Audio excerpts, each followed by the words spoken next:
तर आता पुढची बातमी समोर येते नाशिकमधून। नाशिकच्या काठेगल्ली सिग्नल परिसरातील हिंसाचार प्रकरणी 1400 ते 1500 जणांवर आता गुन्हा दाखल करण्यात आलेला आहे। आतापर्यंत 57 संशयित आरोपी निष्पन्न झाले आहेत, तर 25 जणांना नाशिक पोलिसांनी अटक केली आहे।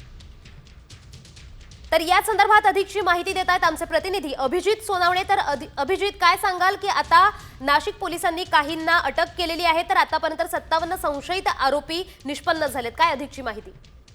नाशिक पोलिसांनी आता ज्या जमावाने पोलिसांवर दगडफेक केलेली होती, हिंसाचार केलेला होता, त्यांच्या विरोधामध्ये कठोर कारवाईला सुरुवात केलेली आहे। ठिकठिकाणी पोलिसांकडून संशयितांची पकड केली जाते, संशयितांचा शोध घेतला जातोय। सोबतच हा सगळा हिंसाचार जो आहे तो पूर्वनियोजित असल्याचा पोलिसांना संशय आहे आणि त्यामुळे पोलिसांनी जमावाने दगड, टाईल्स, विटा पोलिसांवर फेकलेल्या होत्या, त्या देखील आता फॉरेन्सिक लॅबमध्ये तपासणीसाठी पाठवण्यात आलेल्या आहे।